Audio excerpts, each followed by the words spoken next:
Good afternoon and assalamu alaikum. Welcome back to the Mid Morning Talk. You are joined with me, Fasiha David, today. It's been an absolutely amazing lineup of guests, and we've had some interesting conversations. We are moving into the final segment of today's talk, and we are joined by the amazing Dr. Yumna Minty. We're also going to try to get Dr. Mashaba on the line. Dr. Yumna Minty, just to give you some background for our listeners and viewers, is a psychiatrist, part-time lecturer, research supervisor, and mental health advocate. And so I'm really excited about today's segment, specifically this one on mental health. For those who do know me and some of my background, I also dabble in mental health advocacy. I'm very passionate about youth development and mental health and wellness overall. And so we're going to explore some really interesting concepts when it comes to wellness, sustainability, media, and news in this very trying time that we are trying to make sense of and trying to conceptualize. Assalamu alaikum, Dr. Minty. How are you today? Walaikum salam, Fasiha, and to your listeners. And as always, it's an absolute pleasure for me. Thank you so much, and thank you for making the time and being here. And so I don't want us to waste any time because we don't have too much of it, but I really want us to drive the message home of wellness, and I know self-care is going to be a central theme already for our listeners and viewers back home. Right now in the news, there is so much that is unfolding. It's really hard, I think, for the common person, and not even just like the common person, but even people in the profession of media, of journalism, of activism, etc., trying to keep up with the news, what's happening geopolitically, and all the wars that is unfolding, and all the effects that it's kind of having. On a global scale. And so we really have to take a moment to reflect, what does this mean for the individual psyche? And I understand that we can't brush everyone with the same brush, and people has different mental capacities and emotional resiliencies, etc. But just in the more general sphere, what is a healthy, or what is a way or an approach that we can take that could help us cope with everything unfolding right now? Yeah, thank you for that, Fasiha. I mean, it is really important. Just to, I suppose, preface, it's interesting that we tend to think of technology in the positive. So, the smaller the world becomes and the more technology makes our lives easier, we think that this is a useful thing and it's positive. But I mean, I think perhaps we also need to take a step back and think about the negative. So the fact that, like you said, when there are events unfolding on a global scale, even events that are far off and far removed from us geographically, we have so much of access to them, and we kind of bombarded on a daily basis with information on various platforms. Sometimes whether we choose to engage with this content or not. So sometimes, I mean, it's unbidding and unwilling, and the content sort of comes to us and finds us. Like you said, I mean, what is a healthy psyche around being able to consume this kind of information? And I think the first thing is, like I said, there is this overload of information from various sources. And this can create, the sense of anxiety in someone in terms of the amount of content that they're constantly being bombarded with. And I think one of the first steps, thinking about how to responsibly or in a more healthy way access this information, would be number one, to consider the amount of information you are consuming, and also number two, consider the sources of information, where you are getting your information from. I think that also contrasts with this idea that, because we have so much of access to technology and information, we want to keep ourselves well informed. So, we want to be up to date with information, and we want to know what's going on. But I think in the bigger scheme of things, we also have to accept that sometimes requiring instant sources of information, so that sort of instant gratification with knowing things immediately and consuming as many sources of information as possible, is also detrimental to somebody's mental health. Mm-hmm. Thank you so much for sharing that, Dr. Minty, and touching on some really important points there. I think what you said that was really meaningful is the current issue I think that we're having, and this is, I think, a global pandemic, obviously, is the information overload, right? And us just being able to manage our information and manage how we receive our information and when we receive our information.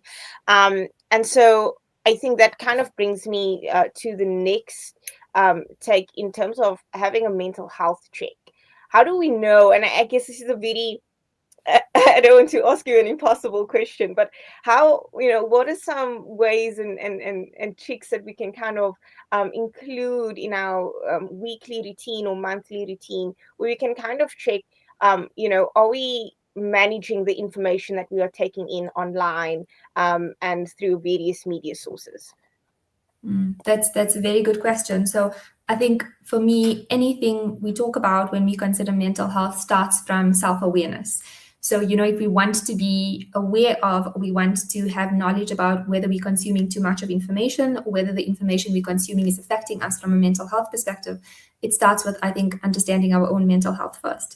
So that in that way, you can understand the differences you experience, or, the how it may negatively impact you. So for example, if you know that your sleep is being affected, if you know that you aren't able to cope at work as well as you would be able to cope previously, if you know that you're not fulfilling responsibilities that you were meant to do, whether it be at work, at home, at school, whether your relationships are suffering, whether your mood has changed. So whether you find yourself being more irritable or angry or frustrated, or just in general feeling quite hopeless or apathetic about events that are happening.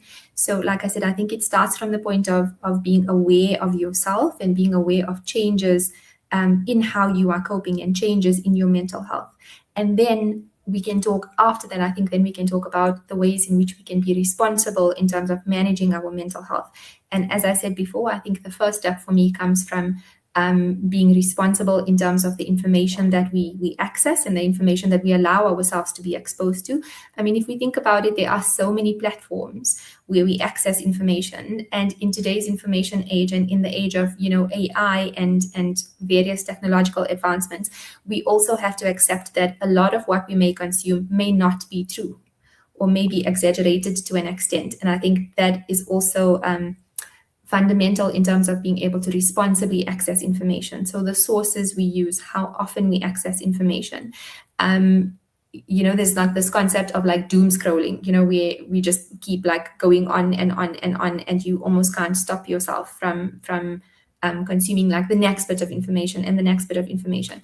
So I think it starts from limiting the amount of time and limiting the sources of information to at least reliable or responsible sources of information. That's the first step. And the second thing that we need to look at is then, if I am consuming all of this information and it is affecting my mental health to a degree, what do I then do about my mental health? And I think that comes down to, sorry, I'm giving you quite a long-winded answer, but I think just to keep it short, that comes down to being able to manage our mental health the way we would in any other circumstance. So healthy habits, prioritizing things like sleep and exercise and healthy diets, prioritizing a sense of relationships and community and communication with others. I won't go into too much of detail because I know you have another guest as well, but yeah, so that's the basics of it. Mm-hmm. Dr. Yumna Minty, thank you so much for sharing that valuable insights. And, so, I mean, it's quite broad, but I mean, you spoke on some really interesting points here. And I like how for those mental health checks, and every time I think I'm going to give you an impossible question or ask you something like, I'm like, is there a way to kind of check for this? And I don't know if it's sensible. You find a way to kind of make it make sense for me. And I'm sure that the public at home feels the same way. And so with the information overload and the news and everything that's happening in the world and us just consuming it as the general public, etc., or even in our fields of work, it's nice to be able to kind of have a list of things to kind of go through and check. And so as you were speaking, I made a note of that. And what I noted down was, one, is your sleep routine being affected? Is your work responsibilities or your ability to perform at work being affected? Your responsibilities at home? Is it causing relational issues if you're consuming too much media? how does that media affect relationships, and then how is your mood. And I think mood and energy levels ultimately is kind of where we can navigate ourselves in terms of how much content and what type of content we are consuming. And so I want to speak a bit about mood management, and then from a more um, clinical perspective, what's happening on a neurological level. So as society, we have evolved as a species, as human beings. We have obviously evolved, and so 100 years ago, they wouldn't have received so much information at the tip of the finger in such a short period of time. And then also a variety of information. So, for example, you can be scrolling, like you said, doom scrolling, and have um, like 5 or 10 different videos sparking different emotions or feelings or reactions in that short period of time. And so I cannot help to think that, this is kind of reconfigured our brains, and kind of how our neural pathways are structured. In a sense, we have become adaptable to that collectively as a, standing humanity. But there's obviously the negative and the side effects of this. And so when does this become too much for our brains? And, interest in terms of a more clinical perspective, can you provide us some insight into that? That's a very important point. So I think if I could, so from the perspective of changes in mood, like you described, but also things like changes in anxiety levels, or even sleep, or even changes in concentration and focus, and ability to sustain attention when performing tasks. To keep it quite simple, I think it comes down to, from a neurological or a physiological perspective, it comes down to regulation, right? So our brains are regulated or designed to work in a specific way. And in that way, they are at their optimal levels of functioning. And when we allow our brains to consume information that dysregulates the brain circuitry, whether it be an overload of information or contradictory information, or too much of variable information at once. So you described how you may scroll through different things on, let's say, social media, and there's a post that makes you happy, and then there's a post that makes you hungry, and then there's a post that makes you quite angry, and then there's a post that makes you fearful or anxious. And there's this constant bombardment of a whole lot of different information in short sort of pieces before our brains even have a chance to process what is already consumed. This then causes our brain circuitry to become dysregulated, meaning that we aren't able to make sense of or process information in the way that we are supposed to be processing information, and in the way we're supposed to be making sense of the information that we are consuming. And in that way, like you said, some of the consequences of that downstream is that we can have these intense sort of negative emotions, whether it be low mood, whether it be a sense of frustration, or becoming easily irritable, or becoming angry, or just feeling quite apathetic, or helpless or anxious, in the way that it affects our ability to switch our brains off. So, if we want to relax, or we want to shut down or sleep, or in the way that it affects our ability to focus on things that are important. So, if I'm studying for a test, or I'm supposed to be doing work, am I able to focus or concentrate, or is my brain dysregulated in the way that it's focusing on things that don't allow me to prioritize my attention on a specific thing in the moment. So yeah, to keep it quite simple, I think what the downstream sort of consequence of all of this is that we dysregulate our brain circuitry and our brain cycles, and in that way, our brains are not optimally functioning the way it's supposed to be. All right, thank you so much for sharing that, Dr. Minty. We're going to touch on how we can then regulate our processing, our brain processes, essentially, after the break. Let's take a short break.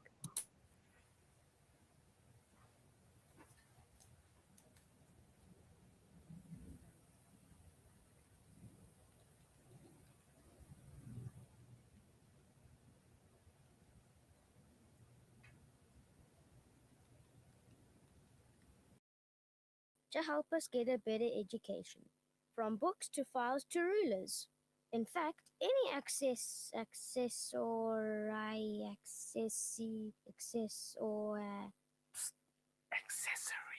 any accessory we need. Freedom Stationery. Education for the nation.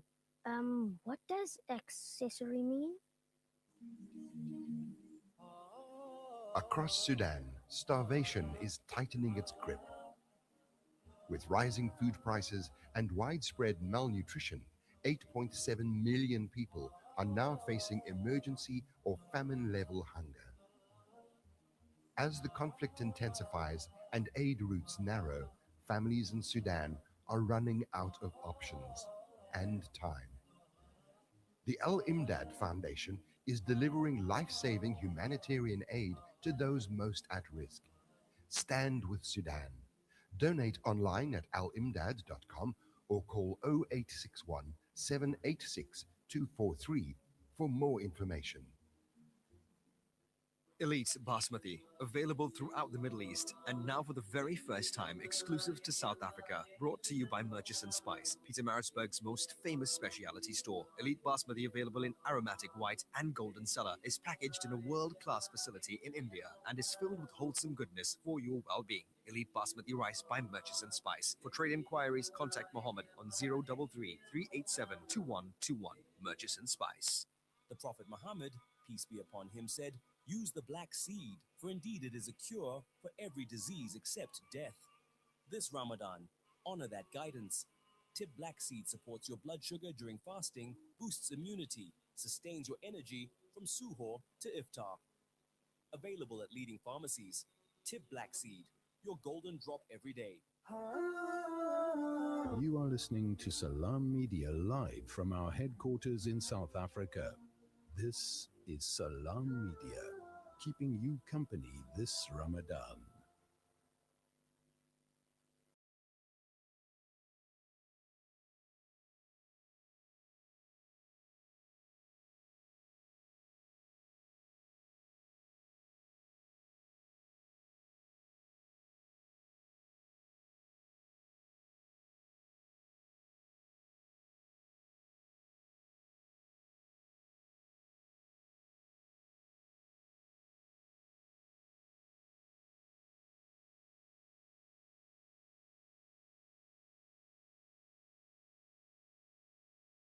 Malebo.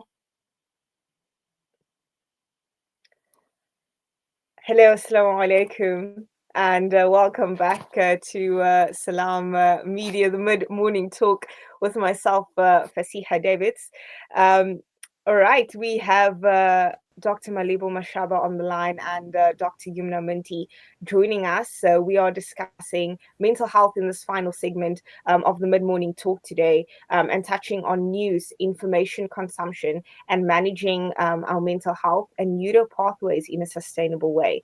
Dr. Malebo Mashaba is a clinical psychologist and board member at the Health Professions Council of South Africa, that is the HPCSA, with over 15 years of experience, and she is passionate about advancing mental health and wellness. And then we have Dr. Yumna Minty, psychiatrist, part-time lecturer, research supervisor, and mental health advocate. Just before the break, Dr. Yumna Minty and I, we were speaking about different ways we can kind of check in with ourselves and our mental health, and in terms of mood regulation and just regulation overall in general when it comes to our brain pathways, and managing the news, information overload, and everything that's kind of unfolding in the world, including living in a time of artificial intelligence. Dr. Malebo, if I can also just bring you into the conversation, what are some tips or ways that we can kind of include in our daily routine to help us regulate our mood around the news, and just around the digital consumption that we all kind of, have fallen trap into?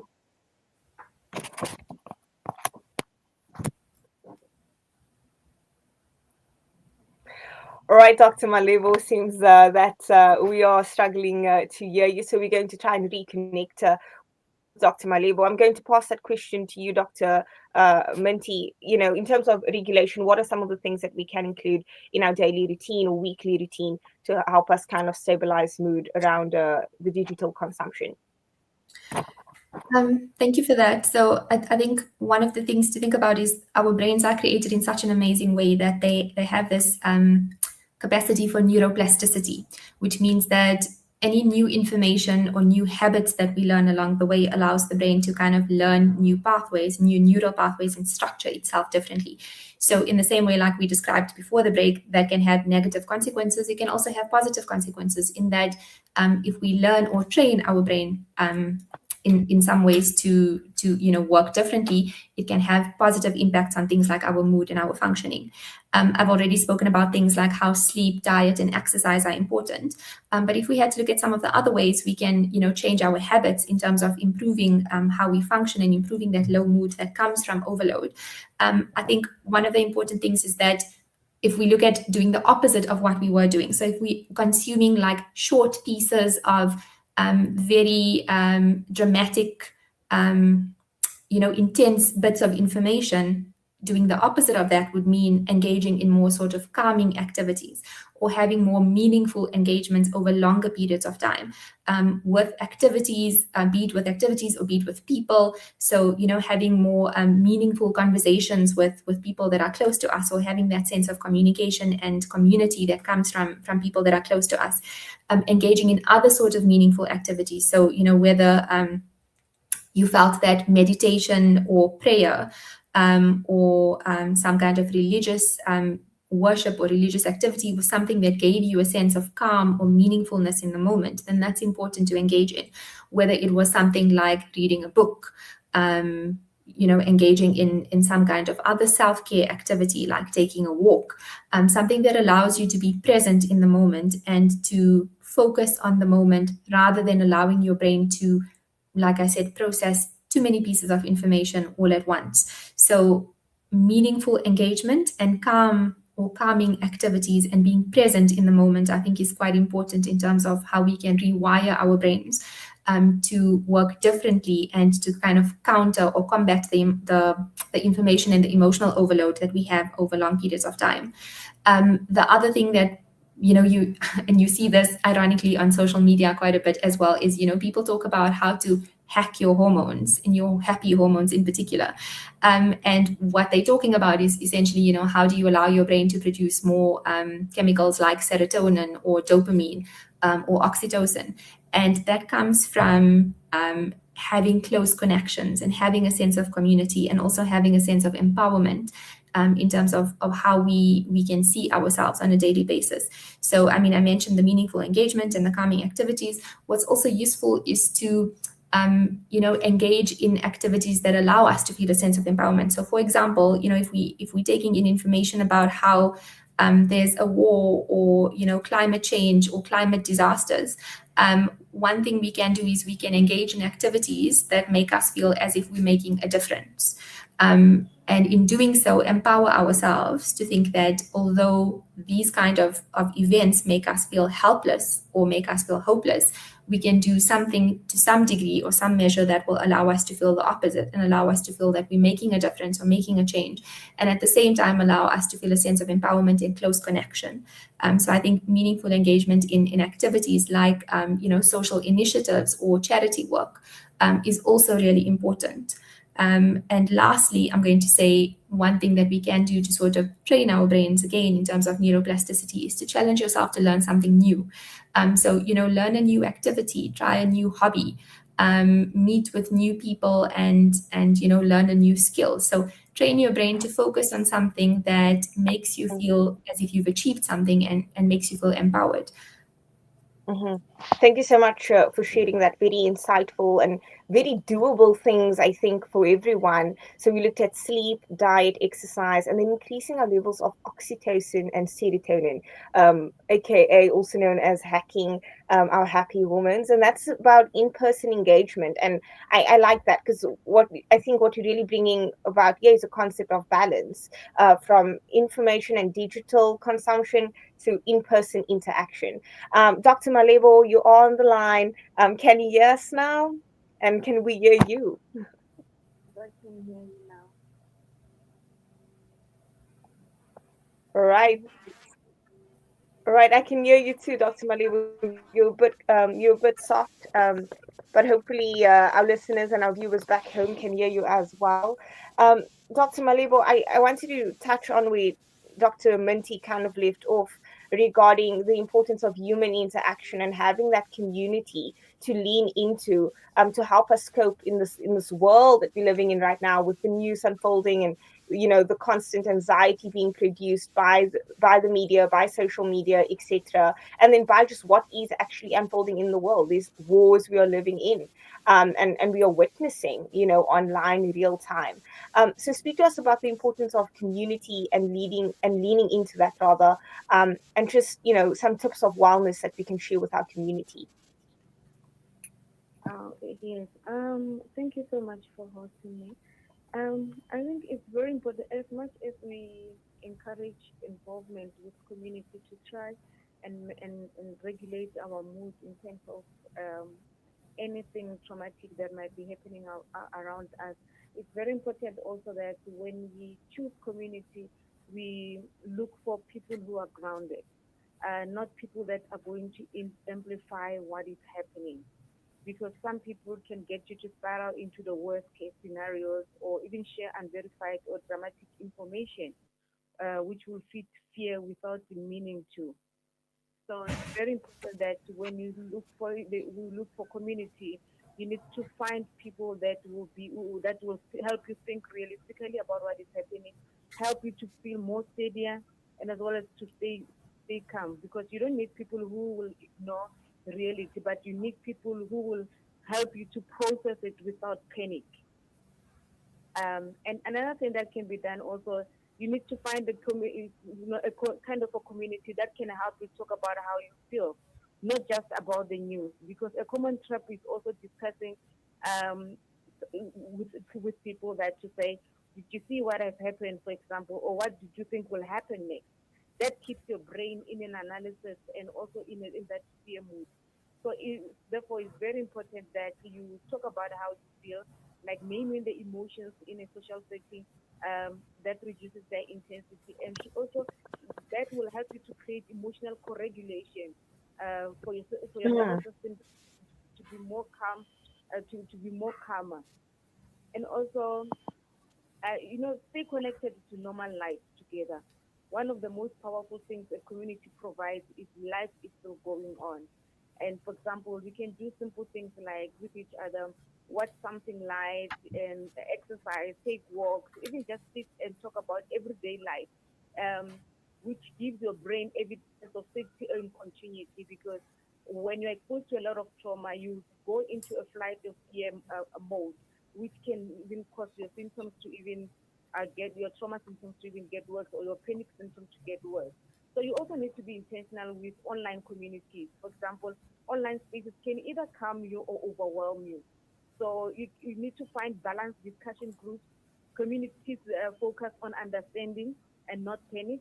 So because unhelpful spaces will further force, force you to go into doom scrolling, as you said earlier on. And also conspiracy also is driven and highly leads to highly emotional stress. So it's very important that you Mhm. feed as well, mute or even leave spaces that spiral that spike your anxiety. And also, in the same time, while you're looking for community, you also need to offer support to others, because it might sound counterintuitive, but helping someone else feel calmer also regulates your own nervous system. Checking on Yes. others, checking on your friends, how they are coping with it, sharing something grounding, and just to listen. This also shifts you from being helpless to being connected and useful. Thank you for that, Dr. Mashaba. Really insightful stuff. We're speaking about emotional co-regulation and receiving help and giving help to members of a community, and finding people and a community that is grounded, that can really help us cope during this time, as everything unfolds on social media. And the broader media and news channels, etc. Dr. Minty and Dr. Mashaba, we're going to come back for final points and closing points that we want to drive home with the listeners and the viewers. But before we do that, let's take a short ad break.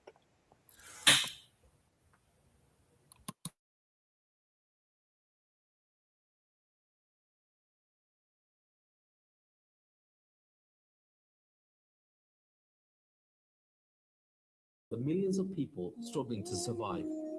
Muslim Hands has been serving humanity across 32 countries since 1993. We don't just respond to crises, we help communities build for the future. This Ramadan, let your zakat and sadaqah be a lifeline. Let it be hope.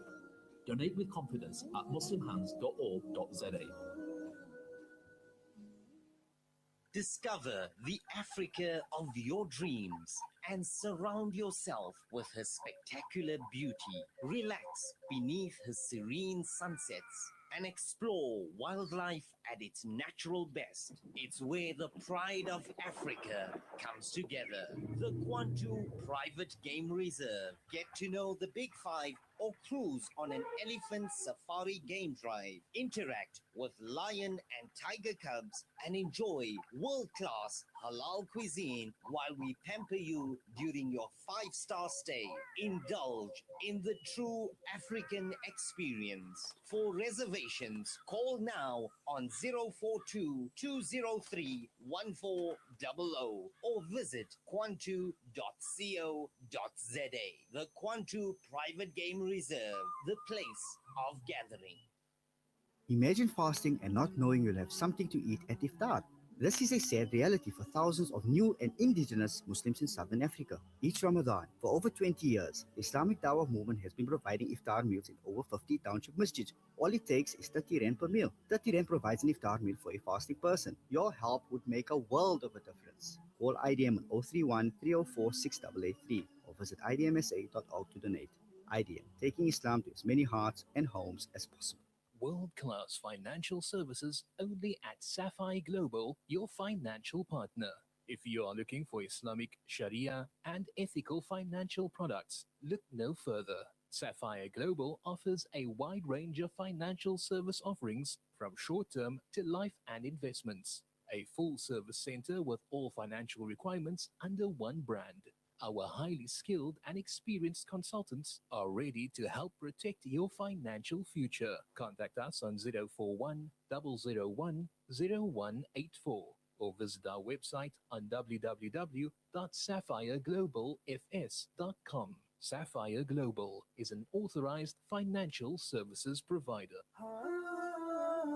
You are listening to Salam Media live from our headquarters in South Africa. This is Salam Media, keeping you company this Ramadan.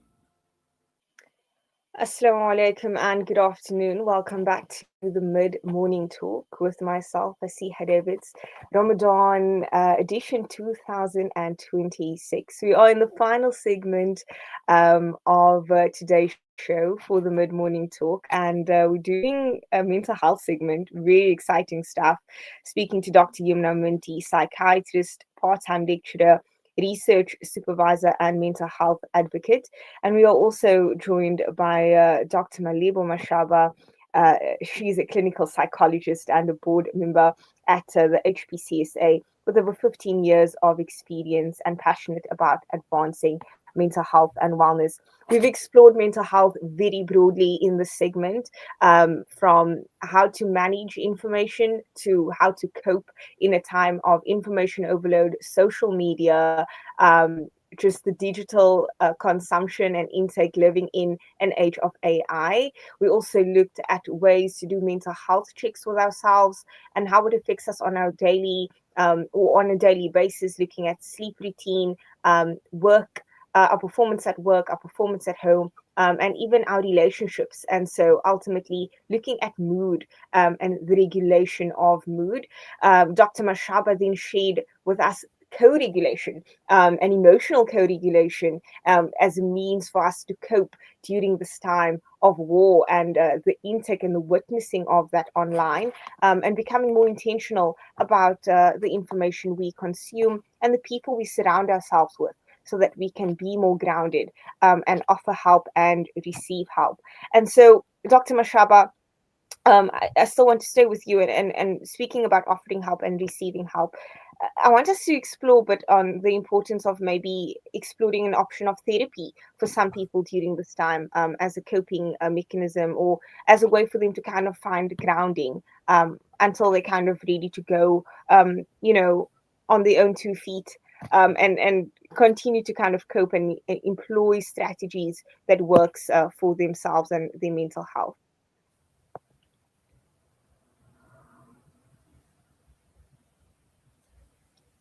Dr. Mashaba, can you hear me? Are you still with us?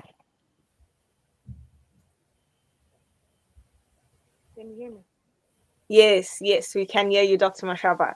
Did you hear the question regarding how we can encourage people to go to therapy as a means or as a coping mechanism, and until they are on their feet and strong enough to perhaps cope with everything happening right now in the digital space? Yes, we always advocate for therapy, not only when people are diagnosed with psychiatric conditions, but when one goes through a certain phase in life and you feel overwhelmed, and especially if you don't have a community to share whatever it is that you're going through, we always encourage going for therapy to try and help you shift your mind from what is currently happening, also to get someone to help you see the bigger picture of what is happening and to normalize what you will be experiencing. And also, it's an opportunity for you in therapy where you will have a reality check on your thoughts without dismissing them. For example, sometimes we spiral down because we are thinking more of the situation as catastrophic, whereas there's more, without forcing positivity, you find a way of restoring mental flexibility.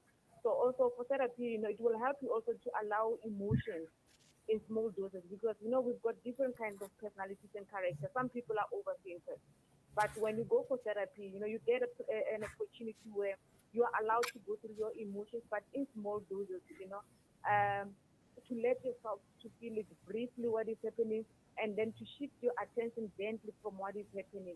And also, it's also for the purpose of interrupting the mental loop. For example, if you realize that if you are when you're alone, you will have a repetitive thinking pattern that you're struggling to cope with, to break. But when you go for therapy, at least your therapist can be able to help your brain to adjust in having a state shift instead of you thinking a lot. And also to reduce over identification, because it's easy to psychologically enter a situation, by imagining scenarios vividly, even feeling like you are inside the conflict yourself. So with therapy, you get an opportunity where you then simply reminding yourself that you are an observer and not in it, because already people are panicking. What is this comes to our country? What's gonna happen? Some have got in families internationally, they're more worried about themselves. But then when you go for therapy, it will help you to rebuild a sense of control, because trauma removes the feeling of control. So in therapy, we restore it in small ways, making simple decisions, completing small tasks, keeping promises to yourself. So control all areas helps your brain as well to feel less helpless overall. So therapy will help you to give your mind a recovery time, because your brain process stress 24/7. So it's very important that we encourage going for therapy when you feel that you've got no community and your support structure is not there. Always seek for therapy. And I know that we've got psychological services available even in public institutions, facilities like your clinics. We do have counselors there as well available to offer such services. And we All encourage right. the community to access, to make use of those services. All right. Thank you so much, Dr. Malebo Mashaba, for sharing that wonderful insights and benefits of therapy. And I think one point that you made that was also just so important to drive home is that therapy is for anyone and everyone who is feeling overwhelmed, maybe, or just going through a really traumatic phase in their life, or just struggling to cope and not necessarily diagnosed with a mental health condition, to help relieve the emotional stress. And the point on identification, realizing where we are and being present, which ties in to what Dr. Yumna Minty was speaking about earlier. Dr. Yumna, if you can help us end off the segment, was just a summary and the main points that you want to drive home to our listeners and viewers. Thank you, Fasia. So, I think this is quite a broad topic, and to do it justice, it would mean discussing this for hours and hours. I mean, there's so much that we could talk about. But I think if I could leave your listeners with one point specifically, and it ties in with what Dr. Mashaba mentioned as well about, feeling like a loss of control or lack of control. And I think in today's age, where so much of what we are surrounded with, in terms of our immediate surroundings, but also the information that we then consume, so much of that makes us feel as if we have loss of control over what is happening, or lack of control over our futures, or what is going on around us. The most important thing, or one of the most important things I think you can do for yourself in that situation, is then to take back control. And I think that looks like, in one way, that looks like taking ownership of your consumption of information, and in that way breaking the cycle of information overload, particularly information that is not helpful, useful, or relevant for you. And the second thing you can take ownership of is your mental health. And we've discussed some of the tips around, how you could do that and what that may look like for an individual. But the last point I'd like to make about that is, again, what Dr. Mashaba mentioned, is that if necessary, you may need to seek professional help as well. So that's also part of taking ownership in terms of your mental health. Thank you so much for that, Dr. Yumna Minty and Dr. Malebo Mashaba, for joining us. What an insightful conversation around mental health and well-being. Well, there you have it, to our listeners and viewers back home. There are tools and strategies that we can use to help us better cope and make sense of the world, but also make sense of ourselves and to ground ourselves during these very trying times. And there's also always, the option of seeking out help and community that is available, so that we can take care of ourselves and better take care of each other. Dr. Yumna Minty, psychiatrist, part-time lecturer, supervisor, and mental health advocate. And we were also joined by Dr. Malebo Mashaba, clinical psychologist and board member at the HPCSA, with over 15 years of experience, passionate about advancing mental health and wellness. Thank you so much to our wonderful guests for joining us, and our listeners and viewers back home on the mid-morning talk with myself, Fasiha Davids. Assalamu alaikum wa rahmatullah. Thank you for the opportunity.